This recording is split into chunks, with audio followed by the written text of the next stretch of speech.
Live from a grungy kitchen table located in Annapolis, Maryland's scenic and historic capital, it's the Maryland Crabs Podcast. With each episode, your hosts, Tim Hamilton, John Fernay, and the occasional guest will dive in and pick apart the stuff that really matters most to you. We're too lazy to actually solve any of these problems, but we can definitely stir the pot. From schools, politics, parking in the fire lane, to those horrible people who drive BMWs. And here with this week's episode, live from the kitchen table, Tim Hamilton and John Fernay. It's time for some Maryland Crabs. Hello, it's John Fernay and Tim Hamilton for the latest episode of the Maryland Crabs. And we're going to keep it a little bit light today. It's been a little heavy lately. I think everyone's exhausted. We are recording this a couple days. Oh, you're just like a bitter Hillary supporter, aren't you?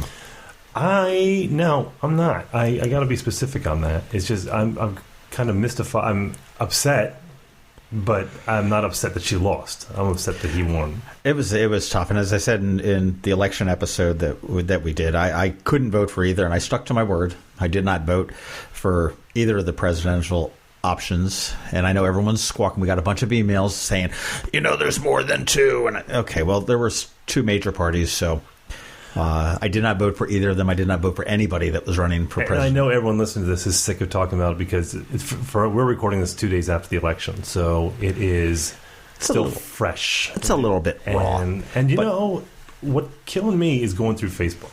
That is, right before the election, and I grew up Irish Catholic, so I went to Catholic schools, and I went. So I have friends. And as an adult, are you what, like Jewish? What is the opposite of Irish Catholic? Like Eskimo Lutheran. There you go. But so I have a lot of conservative friends, and I worked in TV for years, and did some comedy. So I have a lot of very liberal friends. So I have very few friends who are in the middle.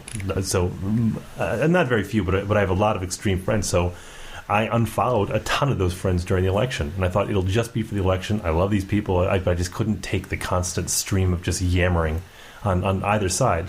And I'm not doing that where I'm going to say, well, the conservatives are worse. Although I think they were a little bit, just because there's an anger there that you didn't get a whole lot with the liberals. The liberals could be preachy and shrill, but that said, I thought after the election, I'm going to unmute them and we'll all go back to normal. And I don't know. Again, we're doing this just 2 days after the election, so it'll be people get this, 7-8 days after the election. But I'm still stunned at the amount of shit that's going on Facebook. Just it's the new normal. I don't like it. I don't either. And you look at Facebook back when it started, way back when, it was all kittens and puppies and videos of how to cook things. And we had a great time with it. It was, I'm going to the bathroom now. Not a great time, because there's an eye roll going, it was so banal. It's going, oh my gosh, she updates all the time, and what do I care? But I yearn for those days again.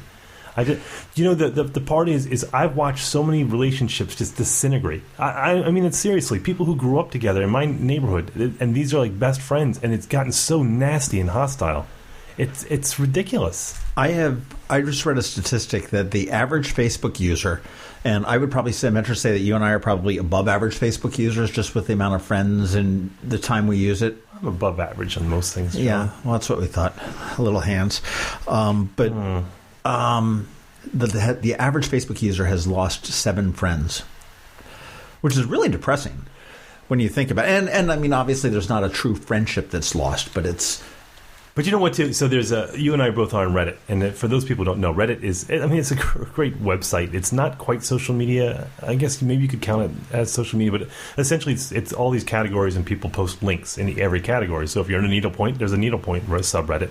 And if you're in Annapolis, we actually belong to the Annapolis subreddit, and it's everything to do with Annapolis. Well, there's a subreddit called the Donald, and the Donald I'm on that. 2.5. I am not. I got ejected, or what is called banned because there's another subreddit called Banned from the Donald, and so the Donald was promoting Donald Trump for president. And no matter it was the smallest infraction that you could say something like they would say something to the extent of Hillary had she had 700,000 emails that she deleted, and you go, well, I think it was only 600,000 banned. And so the ban from the Donald is absolutely hilarious because it's people listing the minuscule infractions that they cause them to be banned from the subreddit. But I'm seeing that kind of bleed into Facebook a little bit. Because, I mean, Twitter you could expect it because you don't know anyone on Twitter. You know, you can get into a battle if you're so inclined, and that's fine. But on Facebook, these are people you know, and you have to interview with or interact with on a daily basis. And it's just, we've never had this before. You know, social media is still relatively young, despite what people think. But I mean, we've never, where it's getting uncomfortable in real life. I'm seeing people who do business with each other. I mean, how do you come back from that? Yeah, no, I agree. It's I avoided it for the last couple of days. I just don't want to engage in it. I ranted about my new iPhone taking 3 weeks to come to me, but my new iPhone case coming overnight. Yeah, I skipped that. But I think if I can get into it with people I don't know, and I like a good debate. But I mean, I shy away from people I know because I'm going to see them. But I'm watching these people going, is this how it's going to be from now on? It's just, and I thought Facebook ought to have that temporary profile picture, and I think they started that when there was the attack in Paris, where you could change your profile pic, and and it would expire after a certain amount of time. Well, they had it for the voting. Well, that was for any political talk, I guess, right? I'd love to be able to hide certain people. Just go, look, I want to. I think there should be a mute. I mean, Twitter's got that great mute feature where you can mute somebody for, a day, a week, a month, or permanently. You can unfollow on Facebook, which is essentially the same thing, but it's all manual. Now I got to remember who I unfollowed, and you've got to go back and do it. I would love to say mute and just say, okay, fine, I'm just done with your talk until the election's over.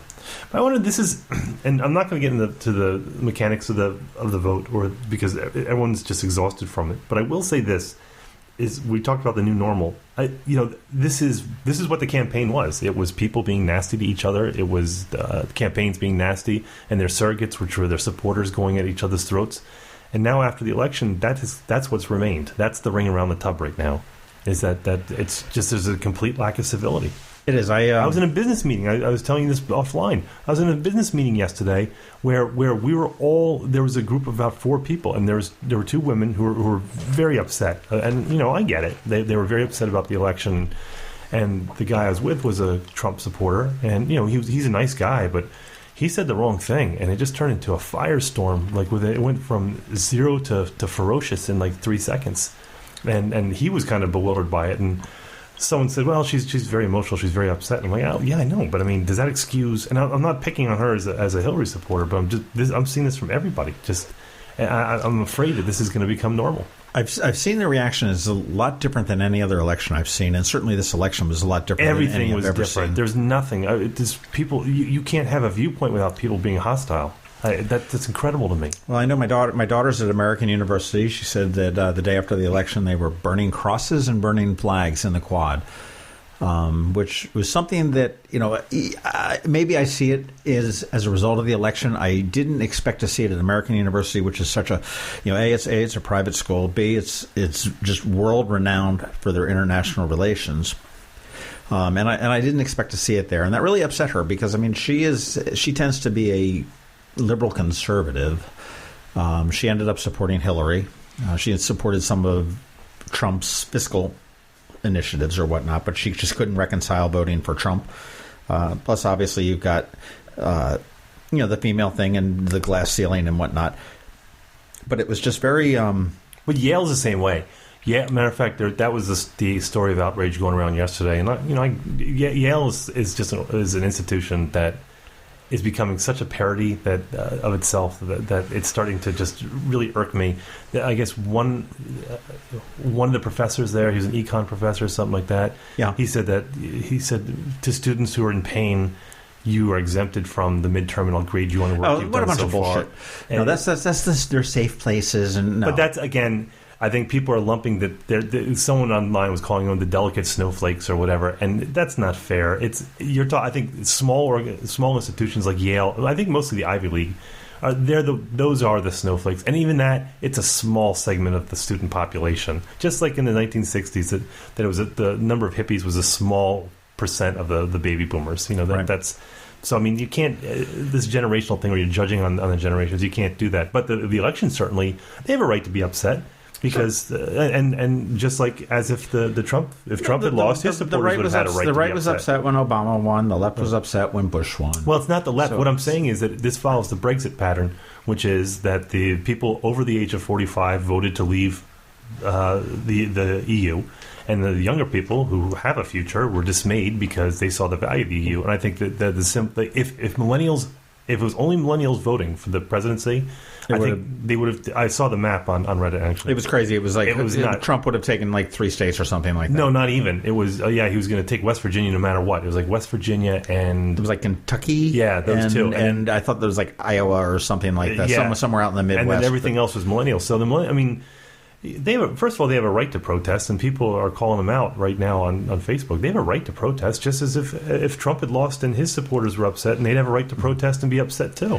My problem is that it seems that this is a lot more than just a protest. I mean, there's a lot of violence that's going on now. I know there was a shooting in Seattle, not related to thing, but it was near there. We've got the whole Black Lives Matter thing that's going on nationwide, which was going on certainly before the election. We're just in a really different time, and it's a very frightening time to sit there and see how this is. And I'm just very, I mean, we're divided as a nation. We always are divided as a nation going into an election. Once it's over, we need to, and I'm not saying we need to come together and sing Kumbaya, but the nation needs to move forward. And Hillary Clinton said it just so eloquently when she did her concession speech. She said, no, this is America. We've survived this for, hundreds and hundreds and hundreds of years, and it's no different than what we're doing now. We just need to come together and figure out how to make it work. I'm a pessimist. I always say that I'm not, but I guess I am. I just don't see it happening. I will. This is a whole different discussion, and maybe we'll have Josh come in and we'll talk about the media again. But I mean, the demonization of the media and the media as a monolithic group is just that concept's stupid, because you look at certainly. You talk about angry. I know Fox News was talking about voters are angry. I'm like, well, because you fanned the flames for the last couple of years, and this, Matt Drudge and Breitbart, but my point with that is that. They have a vested interest in people being upset, because I hate to say it, be oversimplistic, but it is ratings. They have a core audience that are angry and conservative, and not all Republicans are angry conservatives. But the ones who are, that their Fox News is their home base. Let me sort of back up and interrupt. You said we'll have Josh in again. We've never had Josh in.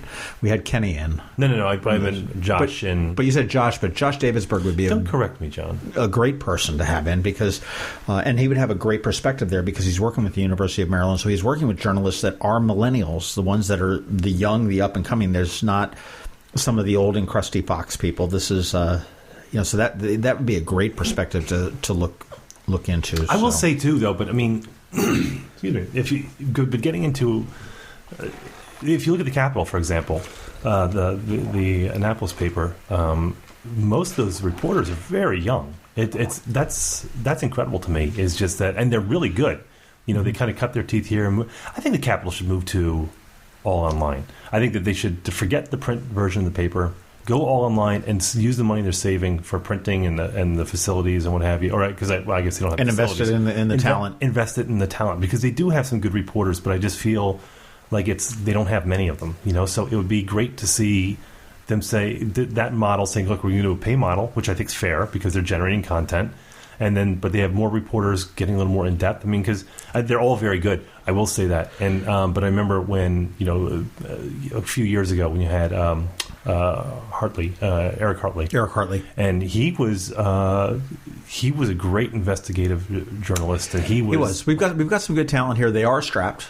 They're covering a big area with less people. I remember we kind of joked about when they tweeted a picture of like an all hands meeting for the election coverage in their conference room, and there was like 8 people. But they do good work, and they're all on Twitter. You can follow them all. But I'd like to see them. But again, the millennials, they're stepping up.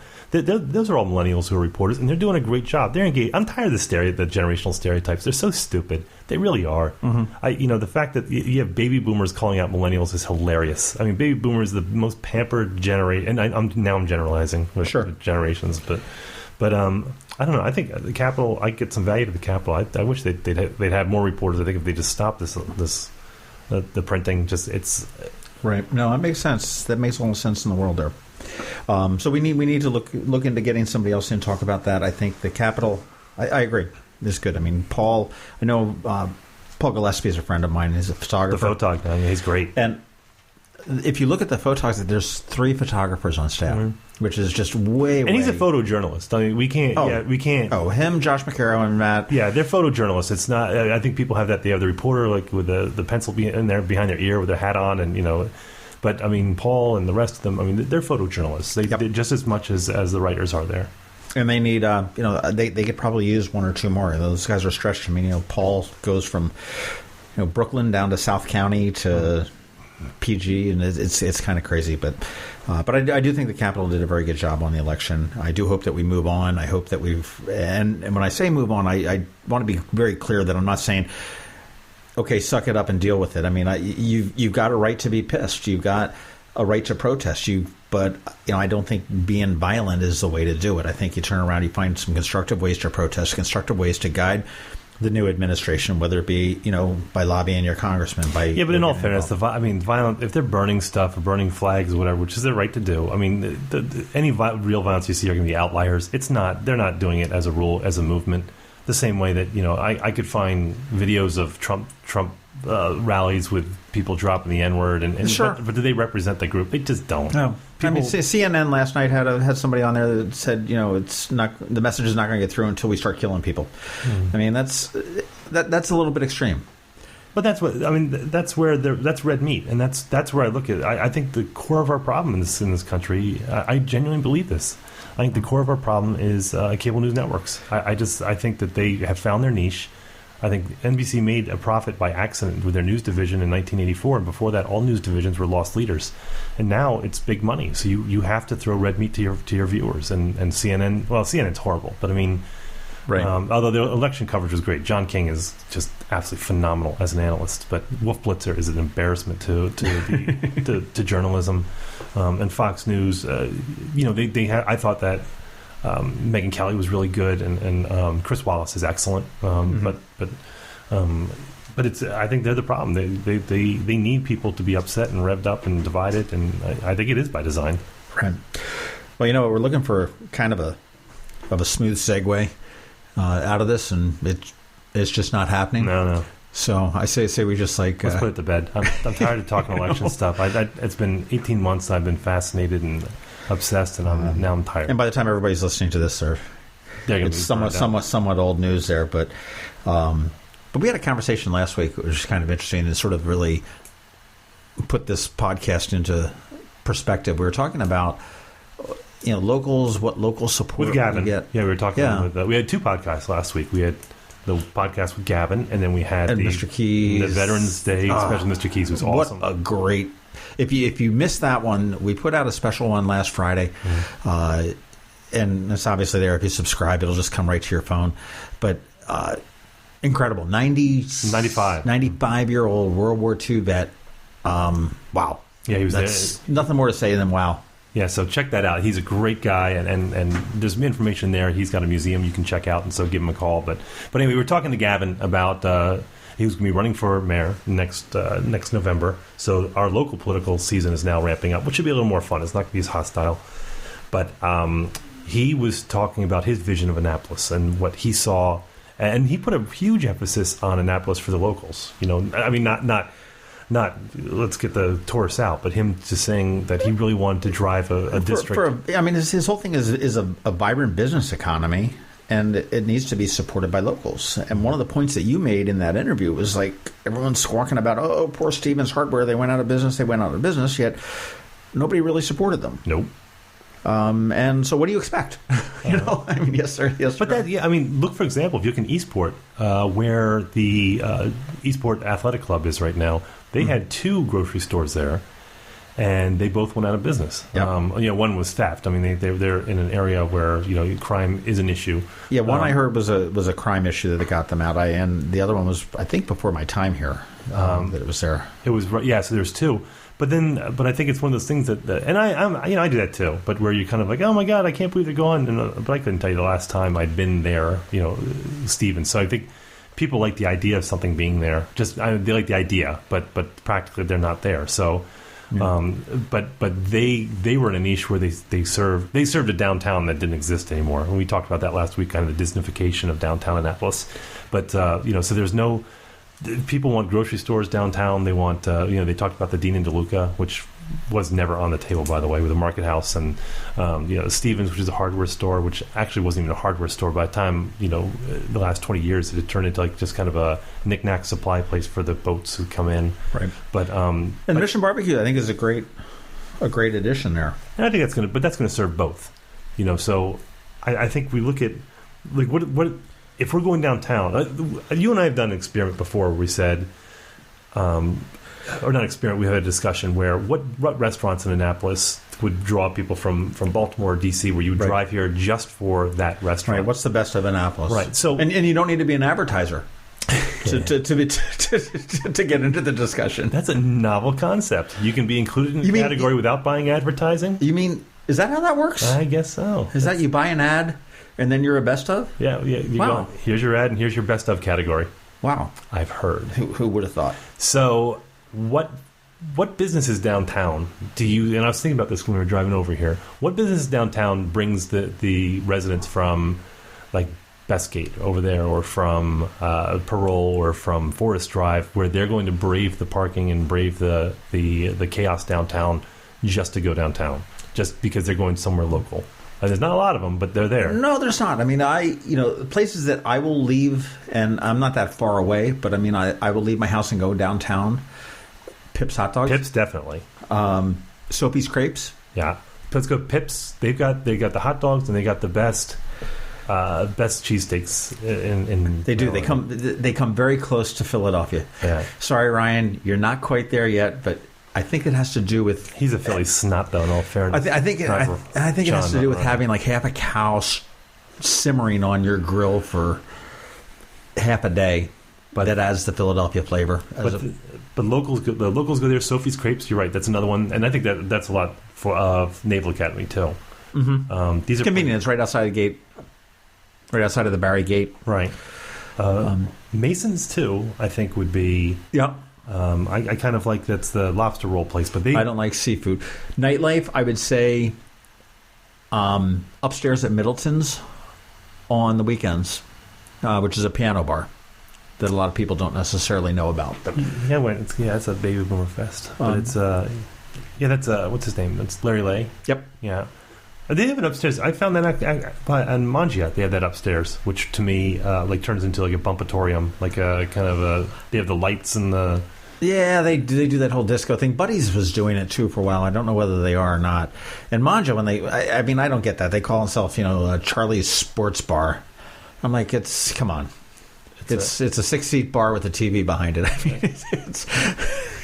mean, it's not quite a sports bar, but I do like Mangia. I think they've got a great pizza. Mm-hmm. Some of their, I will say, not just a plain pizza, but I think they're gourmet pizzas or whatever. Why can't we get? I joke about this on the Eastport Forum whenever it goes to shit. But I always say, why can't we get good pizza in this town? And we don't. And I don't want to insult anybody who owns a pizzeria, but I'm going to kind of insult you. We have you come here and they give you your recipe and say, here's the pizza you have to make. And I don't get it. We don't have decent pizza in town. I mean, Vin 909 is awesome, but that's flatbread. That's not real pizza. Yeah, flatbread is just a snobby word for pizza. Uh-huh. I would say that... there was a place, I remember, this was 15, 16 years ago. It was up at Harbor Place where Robex is now. And it was a Mama Lucia. But it wasn't like the other Mama Lucia that was over by the mall. It was totally different. It was like proper New York pizza on wax paper. I would seriously go there 3-4 times a week. Wow. And I went there when it was boarded up, and I almost burst into tears. I mean, as far as pizza goes, as far as a little bit of a non-traditional, I do like Mangia. They've got a Frati Avolo, which is a real hot, spicy one. That's very good. And I do like Rocco's. I think Rocco's is a solid pizza. I don't know. I don't think we do pizza well in this town. It's very... Well, I mean, compared to New York or to Chicago, which are two different... Chicago's not pizza. That's casserole. Right. Yeah. I mean, they're two different animals there. But there's other places that locals would go. Baker's and Company in Eastport. Oh, yeah. I like that place. Again, parking can be sometimes a challenge on the street there. But Baker's and Company is also a very good place. Leeward Market, that's tucked back there. Leeward Harbor Cafe, which is down by sort of around the corner from the Chart House. Never gone there. Great breakfast place. Brandon, who plays with Pressing Strings, oh. He's the drummer, I believe, and he just opened up a new coffee shop on Mayo Road in Edgewater called Joe's something. But it's where the old, it's not the bong store, because my kids keep correcting me, the old hookah shop. There was a hookah store there that they just opened up there. So, and they do a really good job. Real solid, nothing fancy breakfast, great view of the harbor. I try to get over to Maryland Ave too. Maryland Ave, we talked about that last week with Gavin. Mm-hmm. Maryland Ave frustrates me because that is a place that cannot just find an identity that works for them. I think there's 5 or 6 different antique places there. There's one, I think it's like Blue Crab Antiques or something like that, and it's awesome. And you've got Peak House, which is also Peak House, good. Ann Widener. That's great, and Anna Betts we talked about is one of the ones who really get it when it comes to staying open. But I mean, that's like in Midnight Madness, even because I love Midnight Madness, I think that's awesome. Mm-hmm. But even then, I'm kind of like, I kind of go over there just because I feel obligated to, because they get ignored all the time. They are the stepchild of Annapolis, or would it be West Annapolis? Well, that's another thing too. West Annapolis. When was the last time you really gone over there, like shopping? No. And there's some great places over there. So mostly antique places and a little art shop and stuff like that. New restaurant opening up there. Yeah, what is that? It was Regina's, right? It was Regina's. Well, Regina's there. There's another one. I don't know what's happening with that, but there's one where the Wild Peach, the peach place. It's an ethnic restaurant called Flamands, which is a Flemish cuisine. And I don't know what the hell Flemish cuisine is, but it's lots of phlegm. Ugh. But it's not with a P. You know what? If Annapolis is like the Georgetown, then Maryland Ave would probably, not Maryland Ave, but West Annapolis would probably be like Old Town Alexandria. It's like where people rarely go there, but it's got its own charm. Mm-hmm. It's got its own following, probably the people who live over there. Annapolis Street is beautiful with the trees, just to be able to stroll from one end to the other. I still think the BB Bistro was a big loss there. Mm-hmm. That was a great place. I mean, and I do also think that the coffee place, which I'm drawing a total blank on the name of, but they've got the one up in Crownsville as well, is a great addition and a replacement to BB Bistro. But BB Bistro was really neat because of the sandwiches, and they had some dinners and everything else. I was thinking about that too. This kind of, what are the places in Annapolis that like locals, I don't want to say locals, like places that you haven't, like for example, whenever I drove down 50 for years and years going towards the Bay Bridge, on the right-hand side, there's that antique place. And I didn't know how to get to it. Was it Jamal's? No. It was like apparently you go behind Heroes. And you keep going until you hit the sound barrier, and it's right there. And it's a killer antique place. But for probably 15 years, or maybe 20 years, I just drove by it on 50, going, I'd love to see it, but I never went before. I grew up in Bethesda, and there was right off Grosvenor Lane, where Grosvenor Lane met Wisconsin Ave, right under the metro. There's a tree there that's probably 500 years old, and there's a plaque there. It was about 3 or 4 blocks from my mother's house, but you couldn't walk to it. You always drove by it. So probably, I'm 46 right now, probably my entire life I would, and still, I'm at that light, and I can look over and I can see the plaque, but I can't read it. I've never read that plaque in my life, and it's 3 blocks from my mother's house, and I saw it probably once a day, at least for most of my life growing up. I mean, that's how I feel about like the World War II memorial coming in over the Naval Academy Bridge. Right over 450. I've never pulled over to sit in 20 years. I've never done it. It's a great vista of the city and everything else, but it's... I walk a lot. Actually, I'll walk from... I live over in the wrong side of the tracks in Eastport, sort of behind the Giant on Forest Drive, and I will walk downtown often just to get some exercise, and it's amazing what you see. If you just pull in and you see what's happening at the World War II Memorial. But, I mean, as you're walking, I happen to notice a Annapolis walkable trail old sign on the side of one of the speed limit signs. And I tweeted out, said, what the hell is this? And Ellen Moyer came back and said, oh, yeah, it was an initiative that she had tried as she was an alderman to really connect different walking points within the city. That actually would be kind of cool. Because you zip, how many times you zip by something, there's this details up here on Forest Drive for anyone who goes by. It's next to Jerry's and Main Ingredient, and there's this. Okay. I guess it's like home, like lamps and furniture and stuff like that. I'd passed that for 20 years, never stopped in.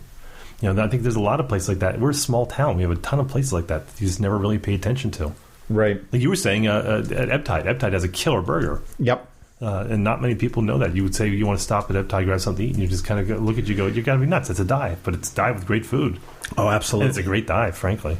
No, it really is. It's cheap. It's good. It's solid. It was on Reddit. Someone asked, "What are the best dives in Annapolis?" And like half the people on there said Davis's. Davis's. No, Davis's is not a dive. If you've got a board, and I love Davis's, don't get me wrong, but if you got a chalkboard with fresh green field green salad and with balsamic vinaigrette, you're not a dive. I think the only true dive in town would be Eptide. Heroes, possibly. No, Heroes isn't a dive. They have laminated menus and the high top. No. Yeah. Eptide would probably be the only one. I won't consider them, but I think Heroes and Davis's could enter into the conversation of dives. Like a good dive bar in Annapolis, but I think Eptide is probably a dive bar is where you end the night, really. Where if you go elsewhere and before you go home, that's like where everyone kind of meets up before they go. That's kind of your dive right there. And that's a perfect description of the Eptide. Yeah. On the other end of it, there was a place we discovered recently down Spa. You go all the way down Spa. So if you're coming inbound on Forest and take a right, there's a winery back there, Great Frogs Winery. Oh yeah. Great Frogs. They've been there about 4 years, and 4 or 5 years. They apparently the people rent the land, and they're wineries. What are they? Vintners. We make wine. Yeah, it's a Saturday Night Live sketch, but the great local wine, and they're great. Actually, I will tell you this: Maryland wine is like turpentine. Essentially, you can pretend it's not, and it's awful because we are subtropical. We don't have a climate for this. We had their wine. It was pretty good. I was amazed because I expected it to be absolute just shit, and it wasn't. It was really good. See, I'm not that familiar with all of the Maryland wineries. I've had Great Frogs, and I thought that they're very good. There's one on like the Far Eastern Shore Winery I've had. There's it's just you need hot days and cold nights, sandy soil. We just don't have, and we have too much humidity here. It just doesn't work. But the neat thing about Great Frogs is that they're very supportive of the community. They're at most of all the festivals and whatnot, and they also have these events. They've got the open tastings and whatnot, but they have like a date night for couples to be able to go out, and they'll have like a movie night. They'll host parties and fundraisers there. As well, and they do partner with a lot of local businesses and charities to bring people there, obviously to show them what they have and be able to buy from their retail store. But they've done a really good job. That's a real big. But I'll bet you most people don't know that they're there. No, they exist. We got and this is a tiny town. No, we got a bunch of places. And if you're listening to this like a year and a half from now, when you get down to Crystal Spring, take a right. There's a lot of places. One place that I really like is Grapes. Oh yeah, I always forget about that too. And they've got some funky, eclectic menus that changed quite a bit. Not cheap, but the wine is always very good. And what I find is that that's right next to, if people don't know, that's right next to Wine Cellars of Annapolis, over at Clock Tower. And actually, it's owned by Patrick Boussalat. Same thing. And actually, what's the market that's owned by Stacy? Oh, that's Tastings Gourmet. Tastings Gourmet Market, owned by... I think they just crossed their 10-year anniversary the other day. So, it's a great little foodie section there between the wine bar, the wine store, and then the primarily cheese at Tastings Gourmet Market. And, there's some meats and stuff like that in there as well. But I wish Annapolis had more districts like that. Like you just said, it's a nice food area. But, where you knew that you could go somewhere that you have Tasting Gourmet Market, you have Grapes, you have the wine place. But you used to have a butcher there. Yeah, that was Mike Smullen's butcher was awesome. My butcher was great. My favorite butcher? My Butcher and More. My Butcher and More. That was great. But you look at the Design District, for example, over in Chickapin. They've done a good job of that. And I think years ago, the Annapolis Business Association, that the new leaders who were there for a few years, they all owned boutiques, and there were women who were just very stylish, and they wanted to rebrand Annapolis, like we talked with Gavin. They wanted to get away from that historical colonial feel and get to that kind of shishi, high rent sort of art or design district sort of thing. And they didn't get much traction, but I thought it was an interesting concept.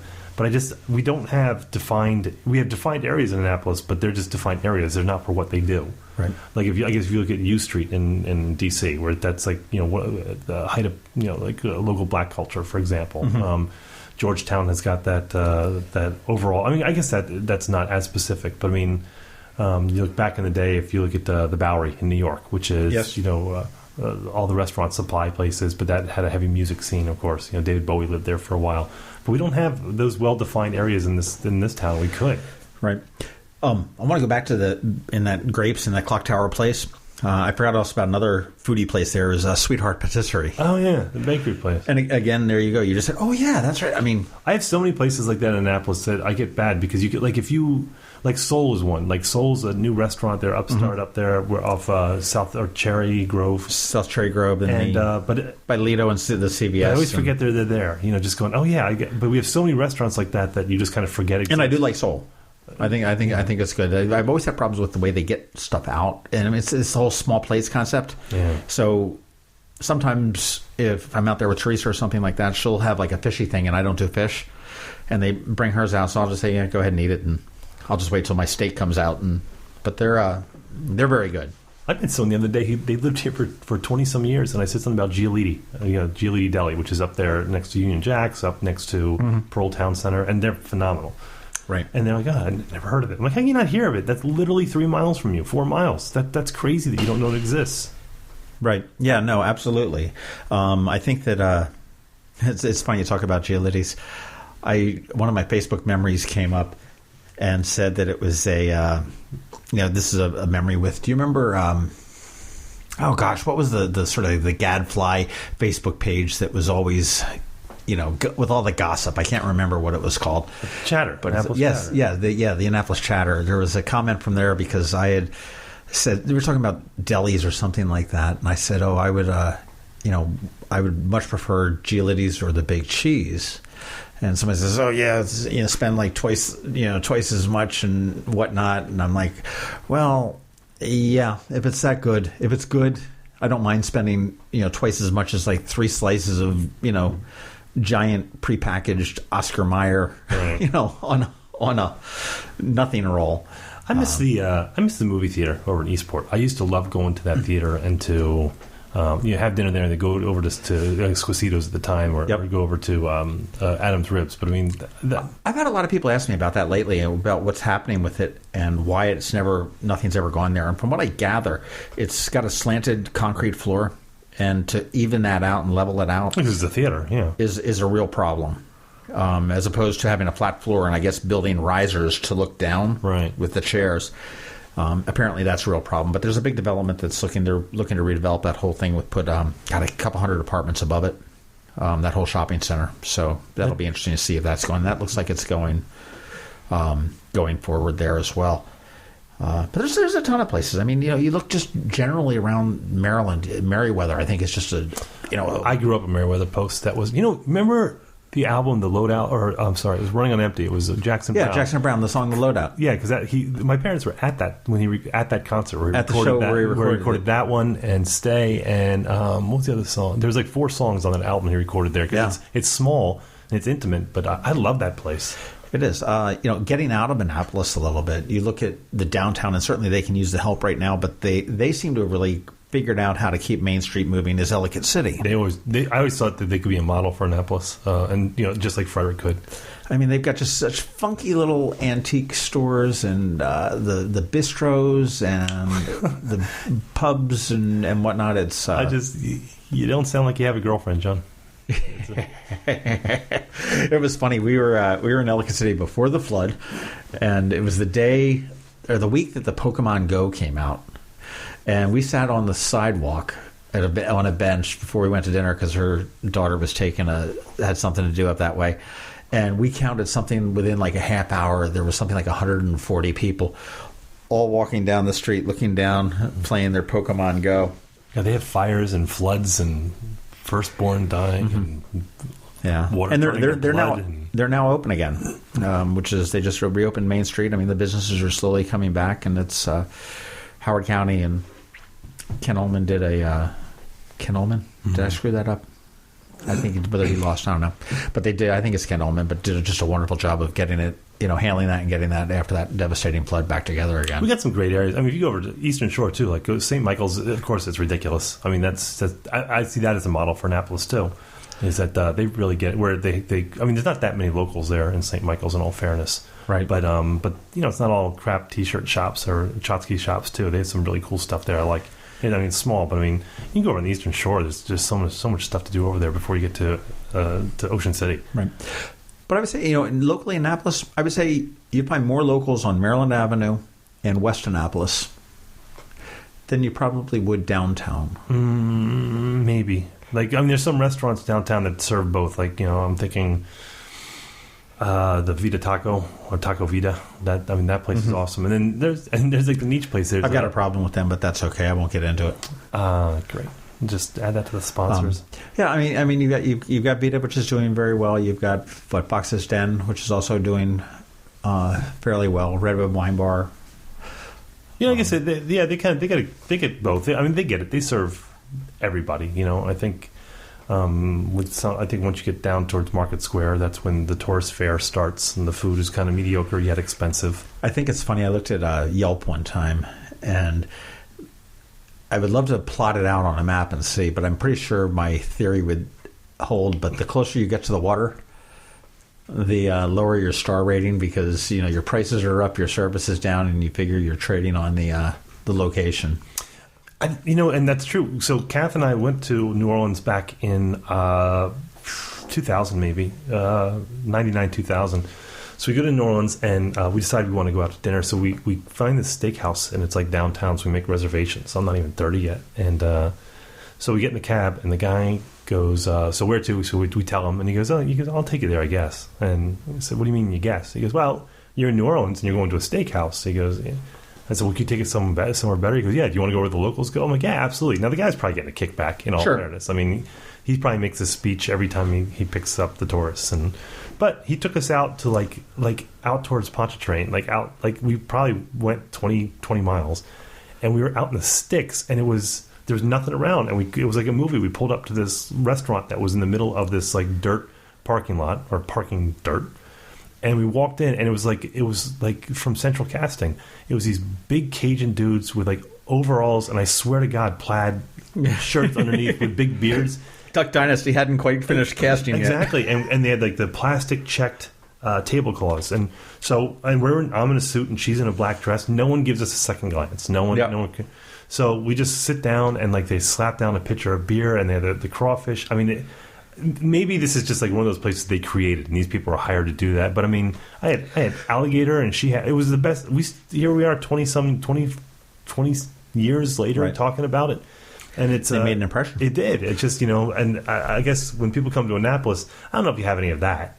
I mean, the local sure we do. Called Sinfron Terrace. Sinfron Terrace, Vin 909. Well, no, I'm talking about in the crappy section, and it's like right next to the sketchy liquor store. Yeah, like that liquor store. You park in the dirt parking lot. Yeah, I know. Some of the best food out there, and we had Walter on here a couple of weeks ago. Yeah, his food's phenomenal. Talking about the Hispanic thing, and if you haven't listened to that, go listen to that. That's also a very informative thing with the growing population that we've got in Anne Arundel County. Yeah, El Cabrito's awesome. Speaking of which, yeah, all these, and also the Salvadorians coming in. All these little restaurants are springing up, and they're really good if you're in the mood to explore. Mm-hmm. But so I mean, we got. Just sometimes I feel like I got to reacquaint myself with my own city. That you get in a rut, you go to the same places over and over. That's nothing against Mission, because they have a great mission to what they do, and I think that the food's pretty good. But I mean, there's a lot of local guys who just you forget that they're there. Well, it's funny. One thing that I do is sometimes it's kind of nice to be a tourist in your own city, and some of it's BS and whatnot. But I mean, I'll get on the water taxi in the summer. I've never done that. And just listen. Well, it's actually awesome. And if you live in Watergate, I don't know what the new management, but they used to include water taxi. I know in your rent, so you could have water taxi downtown, which would be like awesome for parties, I would guess. But to listen, maybe go on the Elizabeth Ann or the Miss Ann, whatever the watermark boat's called, or the Harbor Queen, and listen to what they're telling. You don't do that stuff till people come in from out of town. Then you're kind of doing. They think you do that all the time, and you're like, I grew up. I was born in Washington D.C. and I grew up in Bethesda, like 3 miles off the D.C. line. And I spent so much time in Georgetown because the drinking age was, But I never went to any of those places downtown except for the Air and Space Museum. I never went to the Monument. I never did any of that stuff because you just always assume you're going to do it and you just don't ever get around to it. Right. I think Annapolis is kind of the same way. But I think you're right. We should have something where you're just like a program, so like Restaurant Week, where it's like you just become reacquainted with the Annapolis you forgot. You think you know Annapolis, but you don't. Right. Well, Restaurant Week, we do that in end of February, beginning of March. And I'm getting better and better. I like that a lot. It is. That's one of my. I haven't been there, and one of the ones I discovered last year that I really ended up liking, and it's a special dinner. It's not something I would go to every night, similar to Lunis's. Is the Severn Inn. I haven't been there. I've been there. I like Severn Inn. The view's phenomenal, of course. That's where. And I'll tell you the thing that really pissed me off about that is we went in. And it was actually, I sampled it on Restaurant Week on the price fixed menu, but then I went back and it was like, do you want to sit in the dining room? It was like, yeah. And we weren't really very hungry, but it was the full menu and whatnot. But they didn't offer us to sit in the bar. And on our way out, after we spent $150 on dinner, I was like, what are the hours of the bar? The little pub area in the bar. I said, it's open all the time. We've got a limited menu, and it had exactly what we were looking for, like the burgers and the something fairly light. And I was like, wow. I said that would have been nice when we walked in. And they said, do you want to sit in the pub or do you want to sit in the dining room? It kills me though. Speaking of which, because Cantler's is over there, which we don't go to really because I find that to be touristy. But we don't. We're at the heart of the Chesapeake Bay country here. We don't have a decent crab house anywhere. I mean, we got Mike's over off Riva. Right. I don't know about Wild Country Seafood, which is Wild Country is. I don't do seafood, but I've never heard anybody not rave. And if you haven't gone to visit them, they are in the bowels of Eastport. Like you have to go down like an alley at one point, and I think it's a father and son waterman duo. Yeah. Where they go out in the morning and then they have to bring stuff in because you're not getting shrimp here. Yeah, I mean you head down toward the Annapolis Maritime Museum, you hang a left at the boiler. Go straight past the dumpster through the gate. And I know. So I don't know if they do crab, but that's horrible. And no offense to Mr. Blonder, but I mean, Buddy's is certainly not a proper crab house. But I mean, no, it's a place where you can get crabs. Which there are very few here in Annapolis. But I mean, you just named every place that you can crack crabs for the most part. Yeah, and actually, so yeah.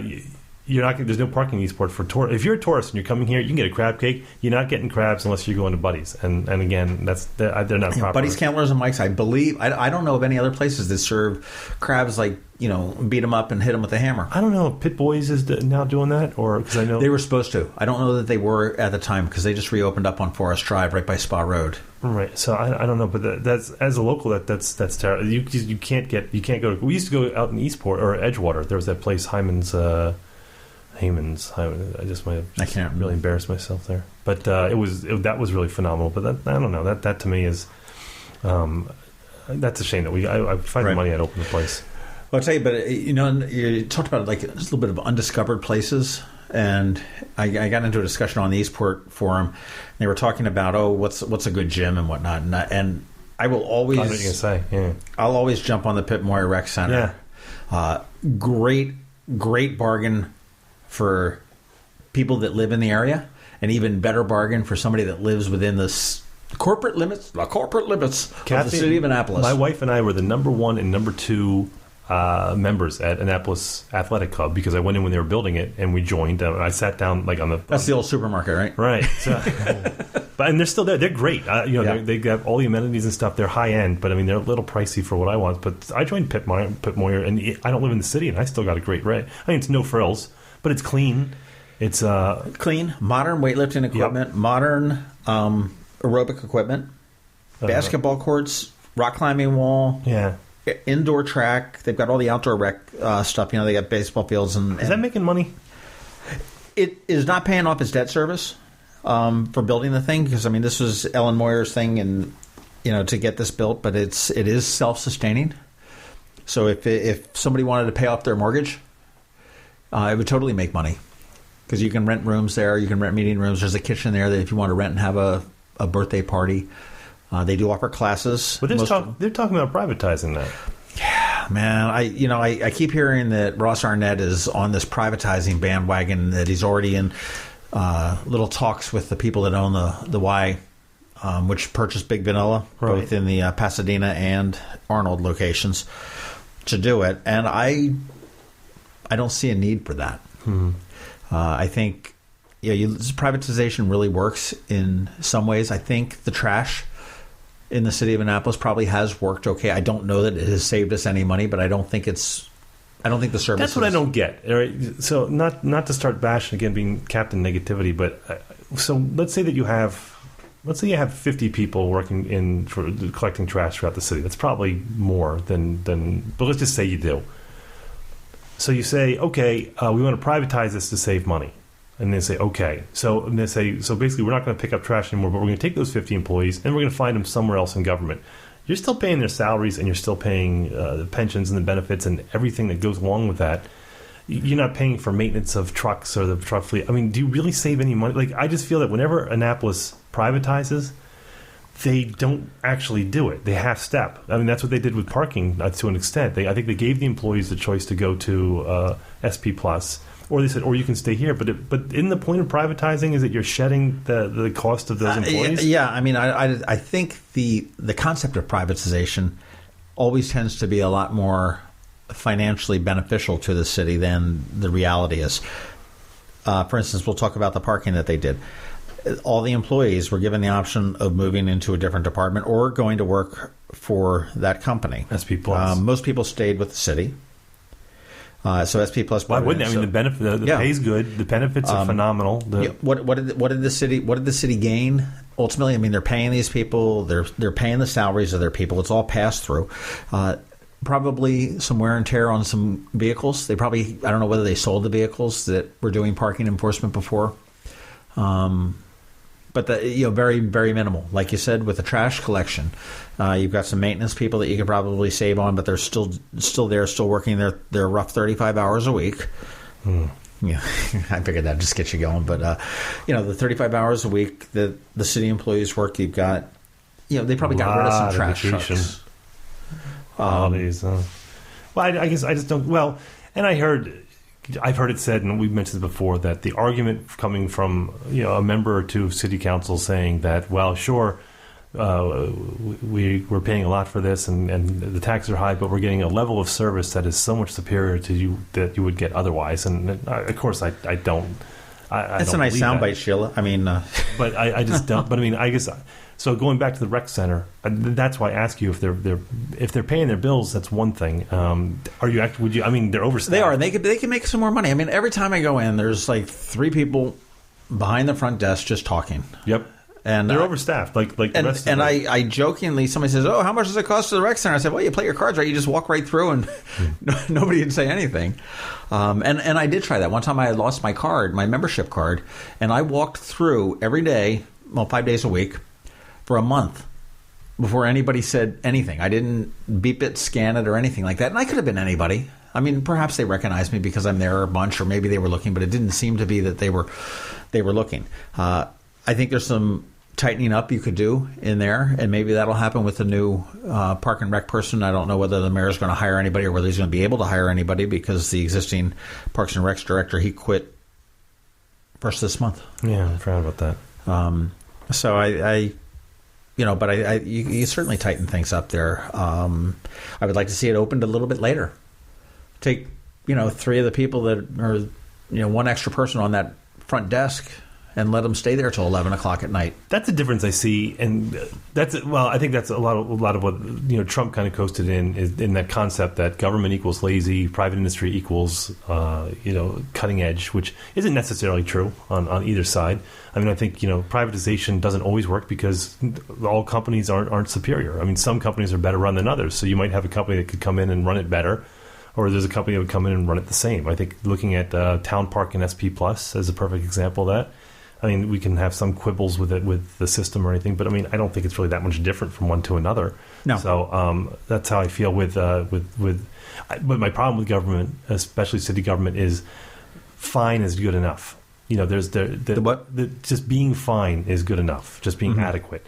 Whereas, if you work in the private industry, there's always that push to be better and to make more money. Where were we last year compared to this year? Make more money, create more money or more efficiencies or something along those lines. So if you're a sales manager, if you're a general manager, they'd say, hey, why are you not? This is where you were with private room rentals last year, and you brought in $200,000, and this year you're at $100,000. What the hell's going on? But you don't get that instead because there's no one pushing. There's no one whipping people along saying, hey, you really got to up your game. So I think if you have a private industry come in, or if you privatized it, I do think they would be better run in so much as it could make more money. Would that make a difference to the city? Not really, because if they're getting by now, it's fine. And if a company comes in and they privatize it and they make more money, it goes to their bottom line. So who really cares? So I guess it's a push. I don't know whether the mayor and some of the council are on a selling spree, because they've sold the old rec center downtown on what purports to be a bad deal. Yeah. Certainly not the maximum deal they got. They're looking at selling the golf course that the city owns, which is bizarre in and of itself and a whole different conversation. Wait, that they own it? The city owns it. Yeah, no, but it's bizarre that they own it, is what you're saying? Yeah, what the hell? It's like 6 miles outside of the city, and we own a golf course. To the county, they're looking to do that. And now they're looking to privatize it, and I don't know what the deal would be that Alderman Arnett is talking to them. Are they looking at selling them the building? Or are they looking at just giving them a management contract? I don't know what specifically they're looking at for the rec center, and everything's been pretty tight-lipped there. But certainly, I would think with a $3 million influx from the golf course, whatever they got, the $2 million or whatever it was for the old rec center, and maybe they might get $10 million for this one. Right. To have an extra $15-20 million would look good on a mayoral budget as you go into an election year. I guess, but that money just, after a while, you forget where that money comes from, and it just gets spent. If you have extra money, you can spend it. I don't know. I mean, privatization, it's not a knee-jerk thing for me. I believe it. I believe that you have to have regulation. So I don't believe that privatization is the answer to everything. My garbage is picked up by a county contractor, and they pick up the garbage. They're not fantastic about it. I mean, right. If they drop some recycling on the way, they don't really care. I rage because they slide the stuff in front of the drive. So I mean, it's. They do the job, and I think it's one of those things that you don't notice trash collection, you don't notice anything else until it's screwed up.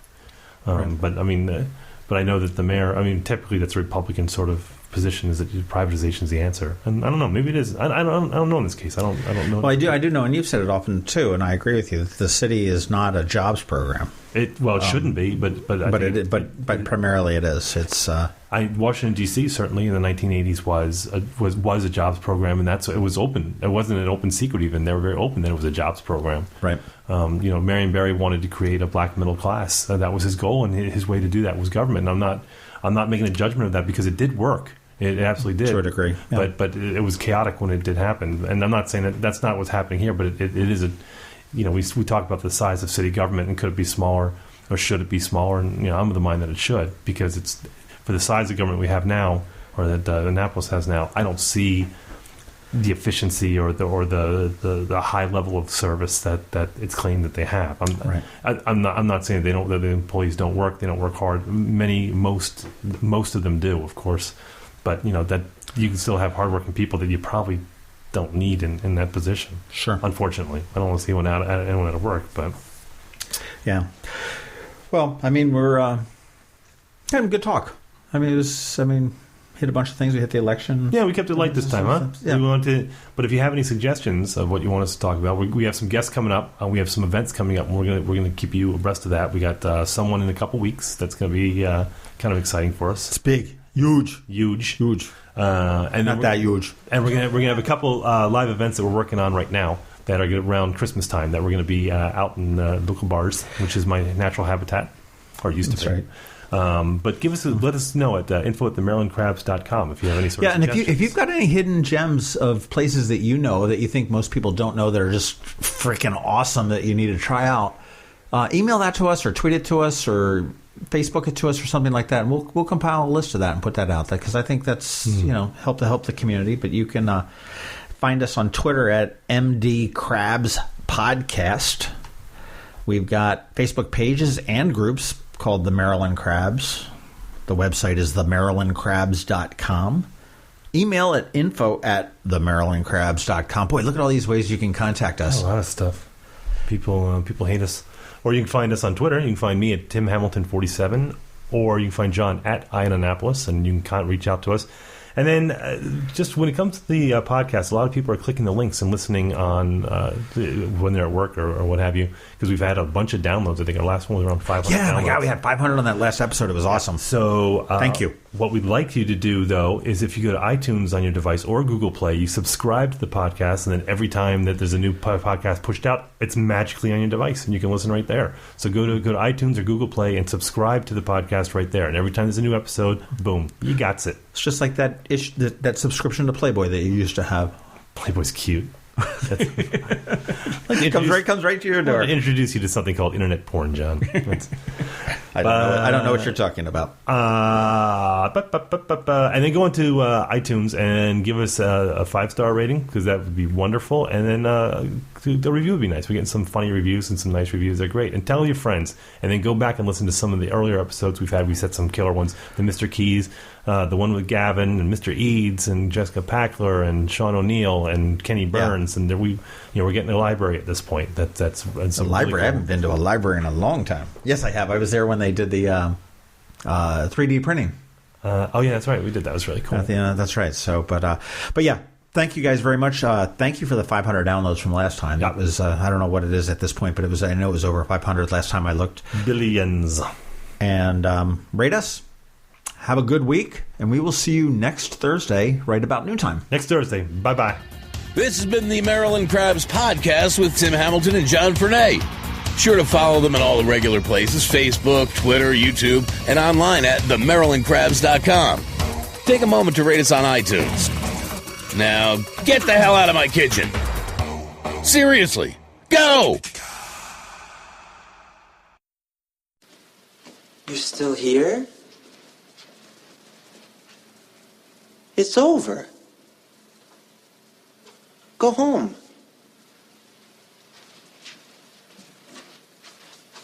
Go.